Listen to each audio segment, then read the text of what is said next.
What's up, everybody? Justin here with my Clash of Champions 2019 pay-per-view review.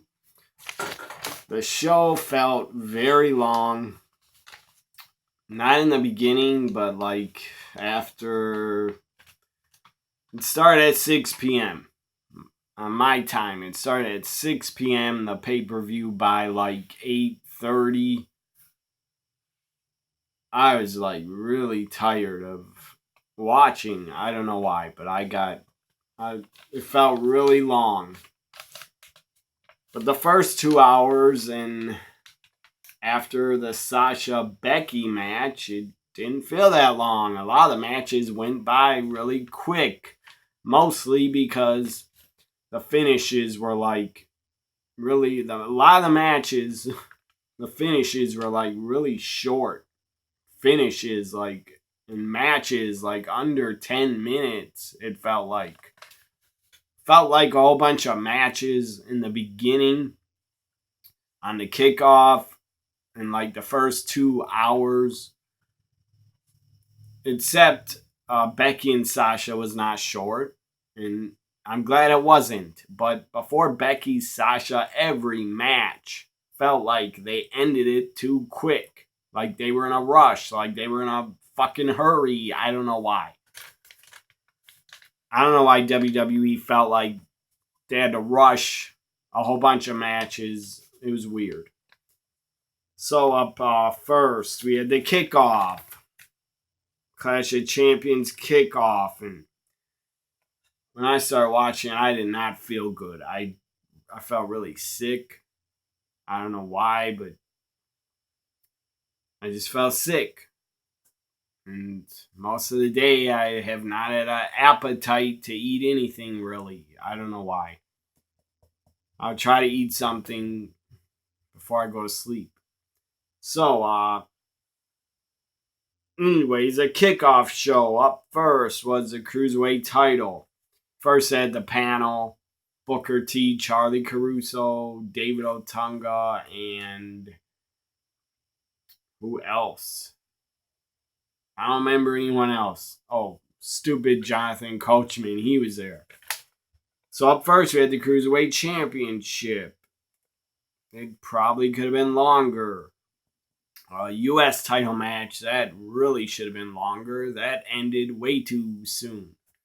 And that felt rushed. Cruiserweight Championship triple threat for the Cruiserweight title. Drew Gulak defending against Alberto, whatever the guy's name is, and Lince Dorado on the kickoff. They are always putting the Cruiserweight title on the kickoff. Always. Like every pay-per-view. So, my prediction, it was a good triple threat. I enjoyed it. It was pretty damn good. Drew Gulak. My prediction, the champion wins and retains. Drew Gulak, still your Cruiserweight champion. I guess they're going to get rid of 205 Live. I don't know when. In 2020 or the end of the year. I don't know when. I know there's a ton of great talent on there, and they're going to all go to NXT. That's what I guess they're supposed to go to NXT. A lot of the 205 Live guys. As I said, great talent on 205 Live. I just don't have time to watch. I watch enough wrestling. If I watch 205 Live, I would get burned out on wrestling. And that's hard. To burn me out on pro wrestling is really hard. I mean, I've even been skipping and ignoring Major League Wrestling, MLW, and I don't like ignoring them, but I have been. Because I watch pay-per-views from WWE, AEW, Impact Wrestling pay-per-views, ROH pay-per-views. And then I watch Raw, SmackDown, NXT, NXT UK. And then I try to watch some Impact on YouTube, the highlights. So I watch a ton of wrestling as it is. Plus, I watch a lot of old wrestling on the network, a lot of old shows I would rather watch over 205 Live. But again, a ton of great talent like Jack Gallagher, Oni Larkin, Lindsay Dorado, Grand Metalik, so many others that are great. And hopefully they do really good in NXT. So up next on the kickoff was for the U.S. title. This was kind of sad. They couldn't even get the U.S. title on the main card. What the fuck? What the hell? AJ Styles, a phenomenal AJ Styles, a U.S. champion defending against Cedric Alexander. This should have been on the pay-per-view. It should have been longer. They didn't get enough time. It felt rushed. It was good, but it felt rushed. They said Gallows and Anderson were banned from ringside. Thank God, finally, you're banning wrestlers that are not managers from ringside. Good job, WWE. Keep banning wrestlers that are not managers. I guess Sami Zayn is now a manager full time because he's allowed at ringside. So AJ at one point hit a Styles Clash on the floor. Styles Clash on the outside mat. And that mat is like barely like that thick. It's not thick. I mean, the mat outside the ring in the 80s and 90s was thicker, I believe. So hits a Styles Clash to Cedric on the floor, puts him in the ring. They go at it a little bit. And AJ wins. What did he win with? I can't remember. I think phenomenal forearm or Styles Clash in the ring. AJ wins and retains. Up next, the pay-per-view, the main card. First was, as I thought it would be and should be, for the Raw Tag Team titles, Seth Rollins, Braun Strowman defending the Raw Tag Team titles against Rudolph, the Red-Nosed Reindeer. No, it's Robert Roode and Dolph Ziggler. And I knew they would. They win. Robert Roode, Bobby Roode, whatever, Rudolph, whatever the hell you want to call him. I'm not calling Robert Roode Rudolph. The team is Rudolph because that's a funny ass name. So Robert Roode, Dolph Ziggler, your new Raw Tag Team Champions. That's kind of weird. It's an odd team. It's really odd. They just threw them together because they're like, we got nothing for you guys. Unless Paul Heyman put them together and was like, I want to do something with these guys. Let's put them together as a long-term tag team and make them tag champs. If Paul Heyman had anything to do with them being together, I'm all for it.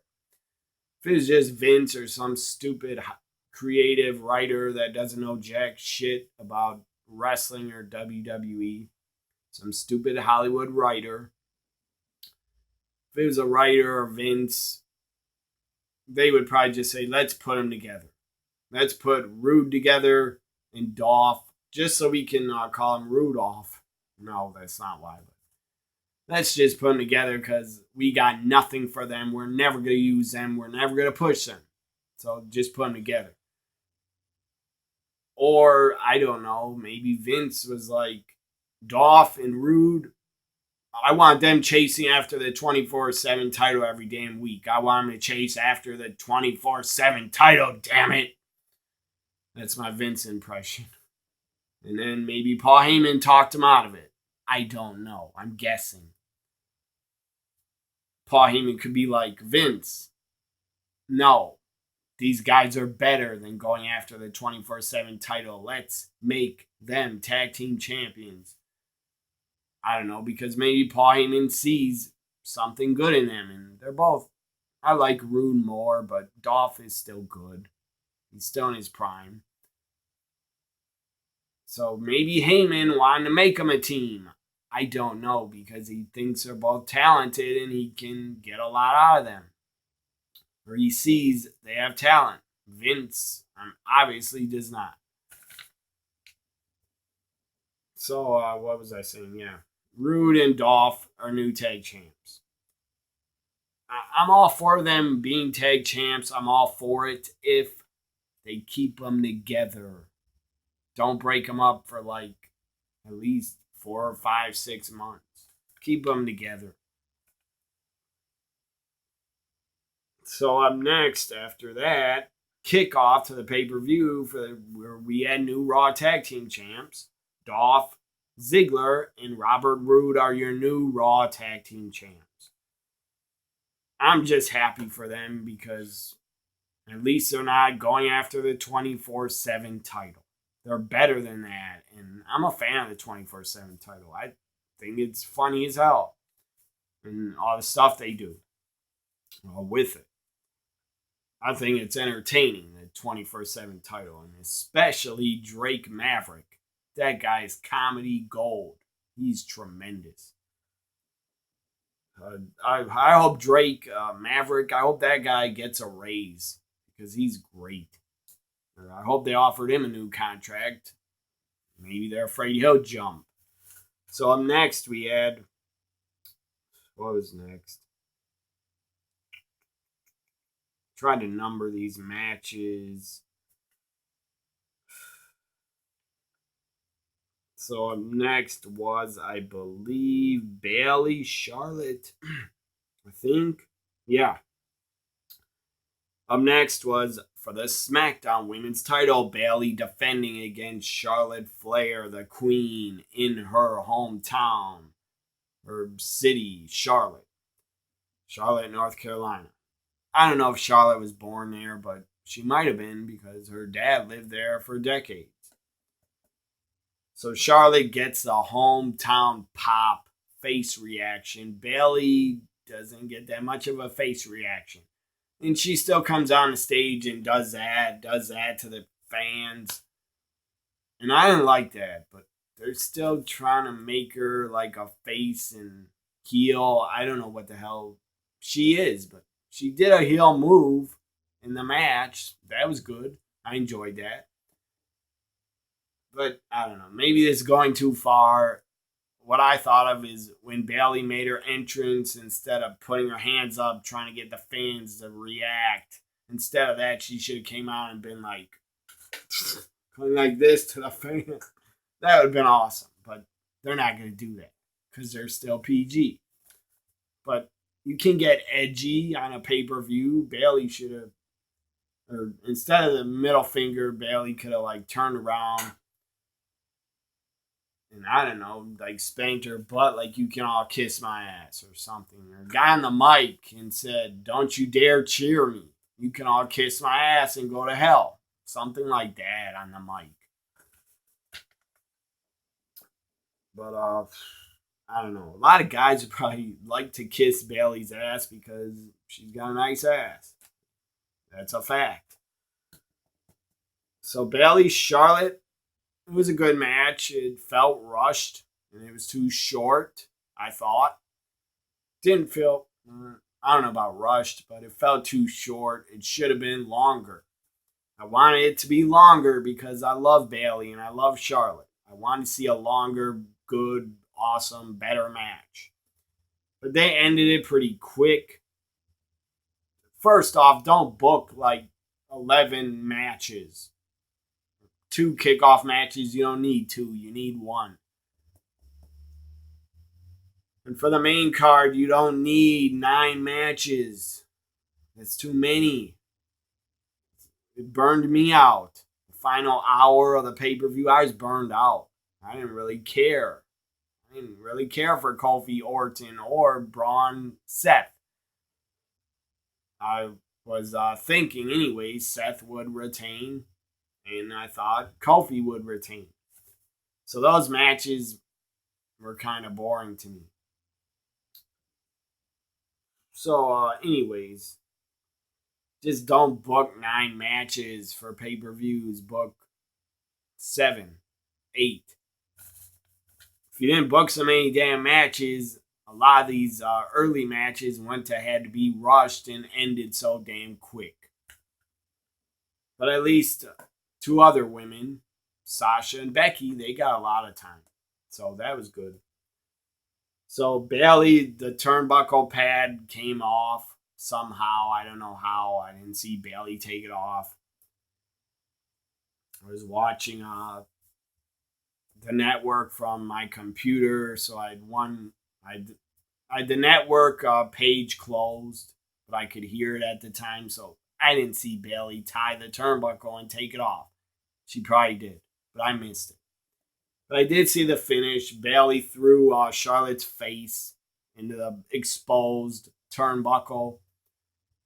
Charlotte was knocked out. The crowd was kind of shocked. Like, oh my God, I can't believe Bayley did that. She cheated to win. She wanted to retain by any means necessary. Bayley did it. Bayley wins and retains. Charlotte was knocked out from Bayley throwing her face into the exposed turnbuckle. And then this was hilarious. Bayley runs outside the ring, gets her title, and runs away. Just runs away like a cowardly heel. That was awesome. They should have showed her running to her car and throwing her belt and her bag in a car and taking off. That would have been hilarious. So Bayley wins and retains. I predicted it. Awesome. I did not think and I did not want Bayley to lose the title yet. I don't think she should lose it the rest of the year until Rumble or WrestleMania. So up next we had the SmackDown Tag Team titles. This was a good tag match, but I'm not going to talk about it long. The New Day defended against the Revival. The Revival targeted Xavier's injured knee. They took his knee pad off. They ripped his gear. And they worked over his knee, put him in a Boston Crab, whatever it was, single leg Boston Crab. And the Revival wins. Big E was like out to the match on the floor or something. I didn't see him get up. So the Revival basically double teamed Xavier a lot, and they win. The Revival are the new SmackDown Tag Team Champions. Revival, the first ever team to be NXT Tag Team Champions, Raw Tag Team Champions, and now SmackDown Tag Team Champions. So if you're a fan of the Revival, say yeah. Up next, we had the women's. Right after the SmackDown tag titles, we had the women's tag team titles on the line. I wanted to see this match. I was excited for it. Alexa Bliss, Nikki Cross defending against Sonya Deville, Mandy Rose, Fire and Desire. And I know I've had people already tell me on Twitter because I tweeted Sonya's hot, Sonya looks good, I think she's smoking. Yes, everybody, whoever tweeted me that, yes, I know she's a lesbian. I don't care. I still think she's hot and good looking. How's that wrong? There's nothing wrong with that. If you think a woman is still hot and they're not attracted to guys, I don't care if she's not attracted to men. I would never have a chance with her anyways. I'm not gonna ever get to hang out with her. All I'm saying is she's damn attractive. Sonya Deville is, to me, she's damn sexy. She's hotter than Mandy. And Mandy's attractive too. But, I don't know. Mandy looks like, I don't know, her face looks like a doll's face. I'm not really into that. To me, Alexa, Nikki, and Sonya look better than Mandy. But Mandy's still pretty smoky. So, whatever. It's not about their looks. I'm just saying Sonya had her hair down, and my God, to me, that caught my attention. I was like, God damn, she looks good with her hair down. She just looked good. She always looks good. Alexa, my goodness, that gear and her hair. She had a back like, God damn it, what's the name of Harley Quinn? I don't know why I forgot her name. Harley Quinn. She had her hair like Harley Quinn from Suicide Squad. So, I don't know if Harley Quinn's character started in Suicide Squad or was alone by herself and joined them. I don't know. I don't read comics really. I'm just into the movies about the comics. I respect all the comic stories and comic books. Anybody that loves comic books and reads them and thinks the books are better than the movies, that's your prerogative. You can think that all you want. I choose to watch the movies instead. And Harley Quinn, Margaret Robbie, as her, my goodness. She was damn good in that Suicide Squad movie. She was damn good. She needs her own movie. I think she's in the new one they're going to come out with. And John Cena's in it.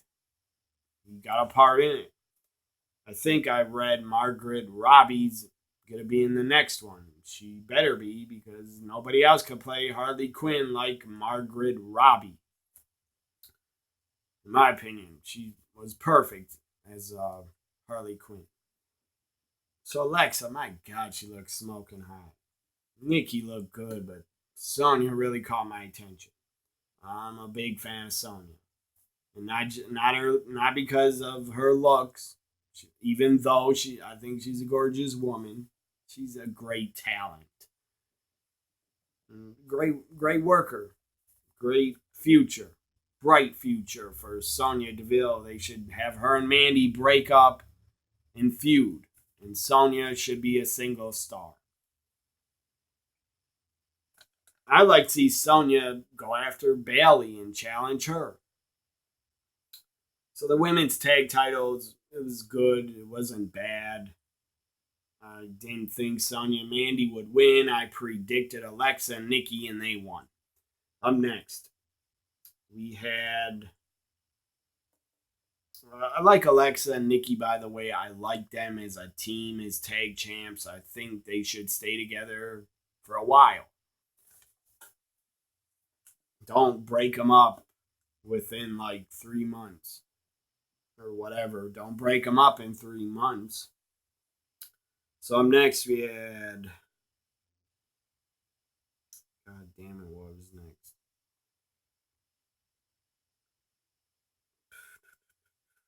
Oh, no, that was not next.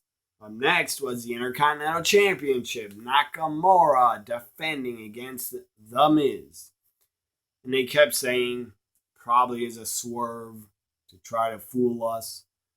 But it will happen, I bet. Eventually, they kept saying Miz can become a 9-time Intercontinental Champion. Only one other person has done that, and guess who? Jericho, the current AEW World Champion. So Jericho knows what it's like being Intercontinental Champion 9 times. He's had it 9 times. I'm sure he's celebrated 9 times with a little bit of the bubbly. So, yeah. The Miz could have tied his record and became a 9-time Intercontinental Champion. But he didn't, and I'm glad. Nakamura wins with help. A lot of interference from Sami Zayn. He was on the mic during the match. Also, he's wearing a neck brace, getting chokeslammed by The Undertaker. That was pretty damn funny. They had a neck brace on. Nakamura wins with his running knee. Kinsaski, whatever it's called. I can't even pronounce it. But Nakamura wins. Still your Intercontinental Champion. I predicted he would win. I did very good on my prediction. I almost, I think, went undefeated. Up next, we had Becky Lynch, Sasha Banks. Definitely, in my opinion, the match of the show. The match of the night. Is very good. I would say there. I'd say there were three really good matches: Sasha, Becky, the Cruiserweight Triple Threat, and Seth Braun. I thought was good. So now we had Becky, the man, defending the Raw Women's title against the boss, Sasha Banks. This was really good. Both of them tried their finishers or submissions, a disarmer and a bank statement. Both of them had it locked in. Both of them got to the ropes and broke out of it and countered it. And then Sasha brought a chair from the outside and hit Becky in the stomach. And the ref somehow did not see it. Is he blind? I don't know. But then I think he had his back turned. So Sasha runs in the ring after hitting Becky in the ribs with a chair, covers her, but Becky barely kicked out. But she kicked out. That was awesome. I'm glad Becky did not lose clean because I don't think she should yet. Maybe they're saving Becky for Ronda Rousey at Survivor Series or Royal Rumble to lose to Ronda. I don't know. But Becky's, I don't think, been pinned or submitted at all since submitting and tapping to Asuka at Royal Rumble. So again, Becky, Sasha, I really enjoyed it. More chair use in the ring. Becky picks up the chair. The ref stops her. Or Becky didn't care. Becky swings his chair, swings it at Sasha. Sasha moves. And Becky hits the ref in the arm and he falls down. He's knocked out from that. Knocked out from getting hit in the back or arm. Okay. That was kind of weak. I don't think you get knocked out from that, but okay. Whatever. I can believe it because it's wrestling. So then the ref is down and they go into the crowd, up the stairs, brawling, and the fans up to the concession stand. And Becky poured a whole bunch of mustard on Sasha's back. That's pretty funny. Then they come back down the stairs through another staircase in the arena. They come back down and go outside the ring, back into the ring. Becky picks up the chair and cracks Sasha with the chair like 4 times on the back. And then Becky sits on the chair, puts Sasha's arm through the chair, disarm her through the chair. That was pretty awesome. And then a whole bunch of refs and an official breaks it up. So that was a good way to end it. Neither of them lost. Well, Becky lost by disqualification, but so what? That's not going to hurt her. Becky's still the champion. Becky did not get pinned or tap. Sasha did not get pinned or tap. That's good for both of them. That was a perfect finish, in my opinion, for both of these women. They should not be losing clean right away, especially Sasha just came back. And watch, if you're a fan of Sasha or you just think she walked out and because she had a tantrum, no. I don't believe she did. Watch the WWE Chronicle on Sasha Banks. I watched it last night. It was pretty damn good. Sasha broke her character like fully. She was calling herself by her real name. She started calling Bayley a lot by her real name. I thought that was kind of... I don't know. I didn't like that for some reason. Maybe because they were breaking kayfabe. I don't know. But she didn't have to call Bayley by her real name in it. She even said to the camera, "Oh yeah, this is Pam." When Bayley got in the car with her. And Bayley's like, "Yeah, hi, I'm Pam." That was kind of stupid. So I don't care what their real names are. Anybody can find them out, but I don't need wrestlers on the network calling each other by their real names. You can get real and break character. I don't mind that. But you don't got to keep saying your real name over and over. that you found yourself or something. But I get it. Sasha was in WWE for 7 years, from 20 until 27. She's 27 now. She's still there. My point is, she was there like 6, 7 years on the road, full time. Has been injured a little bit. Was out with a back injury like a couple months. Not that long, but still. Just put yourself in Sasha Banks' shoes. After WrestleMania, first off, I'm not gonna say what she said in the Chronicle. Watch it yourself. But basically, she said her having a tantrum on the floor, crying and refusing to do the job to the Iconics. She said that it was all bullshit. That they made that up. All those sites, wrestling sites, dirt sheets, they made that crap up. And I believe her. Because if it really happened, someone would add footage, video footage, or recording, I bet. I think a recording or footage would have came out on TMZ as Sasha on the floor crying. But then Sasha said, they can talk about me all they want. I don't care what they say because they're talking about me. And then she went on to explain, this is what I think. Sasha had to take a break because she's burned out. She might have had a mental breakdown, it sounded like. Like, seriously, she might suffer from... She said she got super depressed and didn't even love wrestling anymore and didn't even care and wasn't excited that she was at WrestleMania. And she just couldn't believe it, how she lost her passion and love. And she even said in the Chronicle, I lost my smile. And she said, sorry, Shawn Michaels, or something like funny like that. Because Shawn said he lost his smile in 97. But I get it. And I believe Sasha, and I get it. I think she's burned out. She might have had a mental breakdown. She might have had a really bad, I don't know what to call it, a bad battle with depression. Like she couldn't get out of bed every day when she took a vacation. I don't know, but she suffered.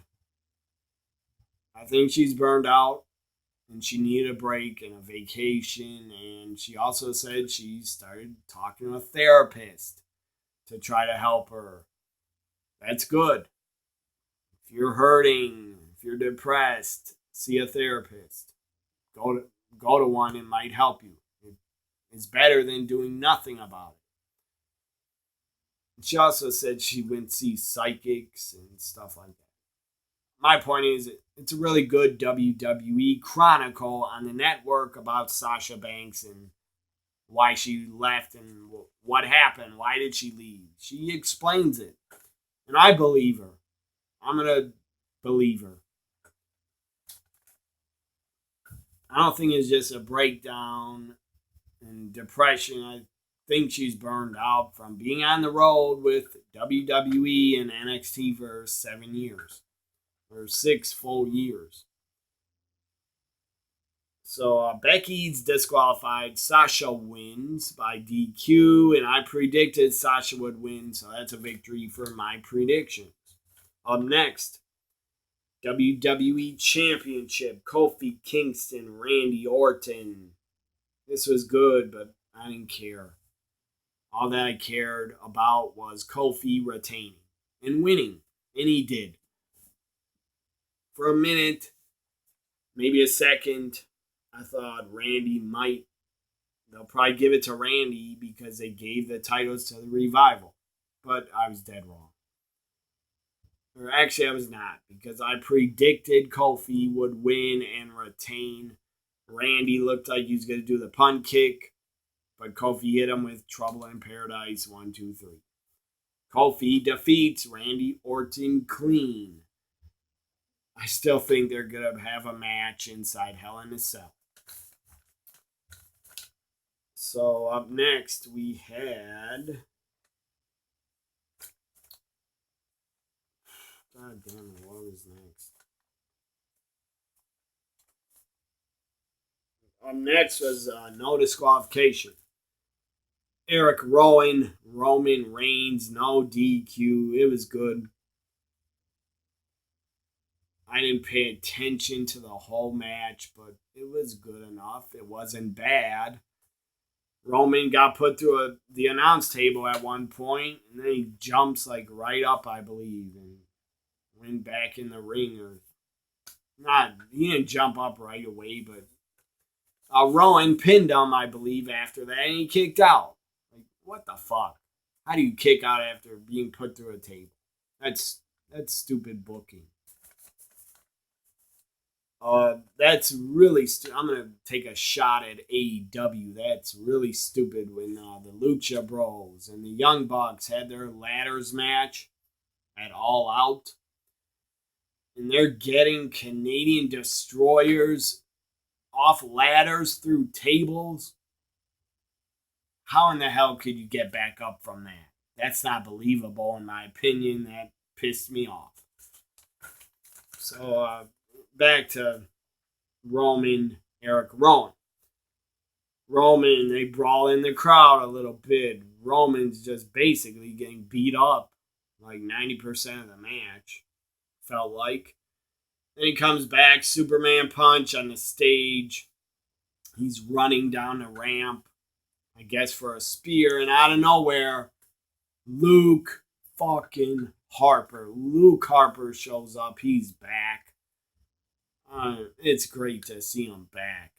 I don't care if he just forms a team again with Rowan. It's great to have him back on TV because Luke Harper is one of the most talented big men in wrestling. The guy's really good, really damn good, and he deserves to be on TV and used and booked. Some stupid wrestling site I read like 2 days ago or Saturday. Vince is not going to use Eric Rowan again. He doesn't like him. He doesn't want to use him again. They're going to just let Luke Harper sit at home and get paid. They're not bringing him back to TV. Vince is not bringing him back. He's going to just get paid. And then they added 6 months to his contract because he's injured. Well, I'm not sure Vince wanted him back. I think Triple H might have got in Vince's ear. And Triple H got in Vince's ear probably. And kept telling him, just bring the guy back. Bring him back. We can put him with Rowan. Or say Luke Harper attacked Roman. So obviously Vince listened to Triple H or the head writer or Bischoff. I don't know. Vince listened to somebody from SmackDown, or Vince decided to do it himself and bring him back, which I doubt he did. I still think Vince doesn't like Harper. I don't think he understands Luke Harper. And I don't think he wants to book him and put him over. Make him a monster heel. He doesn't want to. For some fucking reason, Vince doesn't want to book a big monster. Guy's a monster. He's like 6'9", 6'8", 6'11", I don't know, 7 foot. I guess Vince doesn't like his look, or he doesn't get his look. I don't know. But Vince, Luke Harper is fucking money. And if you can't see that, you're stupid. Obviously, you brought him back, so I'll give Vince some credit. Thank you, Vince, for allowing Luke Harper to be on TV again. Because I like the guy. And I think he's a super talented big man. So Harper returns. Harper and Rowan destroy Roman in the ring. And Roman loses. Clean.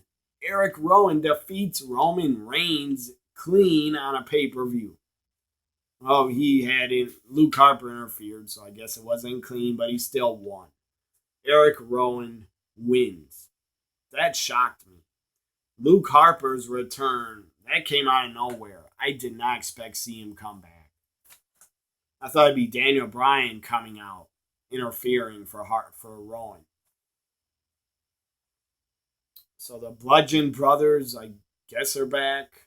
I don't know if they're gonna start calling them that again. So now the main event. So that was a really nice surprise to see Luke Harper at Clash of Champions. That put the pay-per-view grade up about a full grade for me. Now the main event. Seth Rollins and Braun Strowman. By the way, I think the main event should have been Becky Sasha. I do. So Universal Championship. Seth Rollins defends against Braun Strowman. It was a good match in the beginning. I wasn't that into it. I didn't really care. I predicted it'd be a no winner, a non-finish. I thought the Fiend would interfere in the ring and it'd be a double DQ. But we did get to see the Fiend. Before that, Braun went off the top rope. That was pretty insane. They kept saying he hurt his knee. Cole was yelling he hurt his knee. Maybe he did. I hope he's okay. Hope he's not injured at all. So Braun and Seth, they had a good match. Seth got, I think he missed Braun on the table or something. Went through the table at one point, or I forget that spot. Maybe Braun went through the table. I don't remember. Because during most of a lot of the Clash of Champions, I was also on a Twitter page watching a pay-per-view at the same damn time. So I was reading a lot of Twitter also. So Seth Rollins hits 3 curb stomps, and Braun kicks out of all 3. Even hit one curb stomp he hit, and he got a 1 count. That was hilarious. Braun kicked out at 1. So 3 curb stomps, and then he hit a 4th curb stomp. Seth freaking Rollins wins and retains the Universal Championship. I was all for that. I like Seth. The guy's a great wrestler. Really, the guy's at least, some people don't think he's one of the best in the world. Or some like to bash him, make fun of him because of the comment he made on Twitter. So what? Obviously, the guy thinks he's the best. Anybody that's in WWE, a main eventer, you should think you're the best in the world. And you should defend your company that you're in. And you should defend yourself, saying, I'm on the road more than you and whatever. Because Rollins and Will Ospreay got in a Twitter feud over who's the best or who may, and then Rollins brought up I make more money or something like that. It was stupid.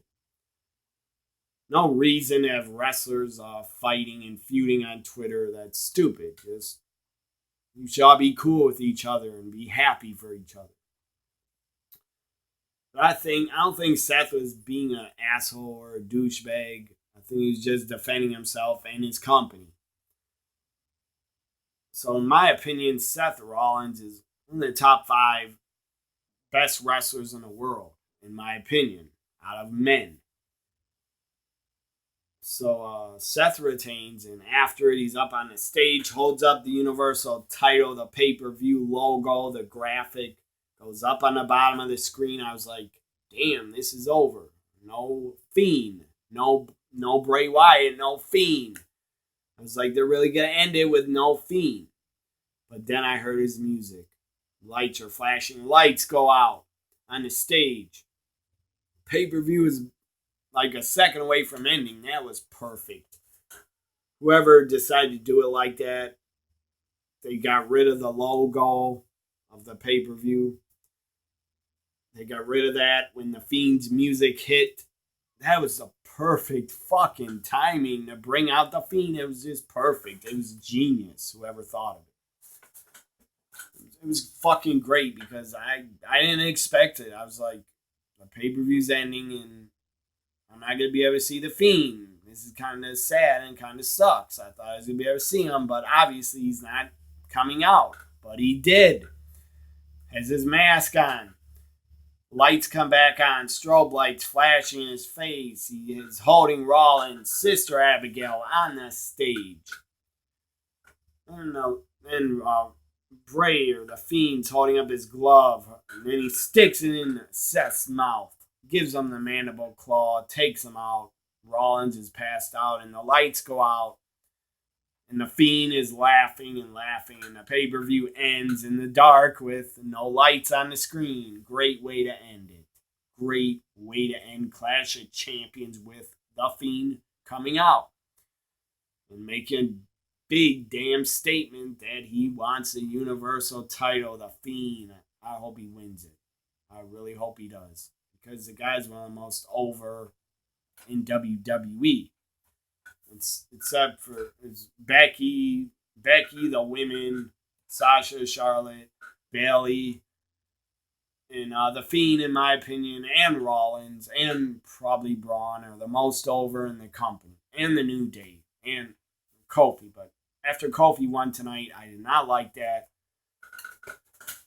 Stupid Charlotte started booing. You're idiots for booing Kofi for retaining. You wanted Orton to win, not me. I don't need to see him as champion ever again. If he wins it, it happens. So what? And I'll accept it. But I don't want to see it happen. So that's stupid. It's to boo Kofi just because you want to think you're cool and cheer the heel Orton. That's stupid. So, again, perfect, epic, awesome way to end Clash of Champions with the Fiend appearing. The crowd sounded like they loved it. They popped big time. And my grade, my final predictions, I did damn good. I had Seth. I had Seth winning. But I said there'd be no winner, so I can't take credit for that. Let's see here. I had 1, 2, 3, 4, 5, 6, 7, 8. I win 8 for 2. I didn't I didn't predict the SmackDown Tag Titles. I did not predict that because I didn't know what was happening. But I went 8 for 2. I predicted 8 matches right, and I got 2 wrong. I win 8 for 2. That's pretty damn good, in my opinion. 8 for 2 on my predictions of Clash of Champions 2019. My final grade, because some of the matches felt rushed and were too short, my final grade, I give it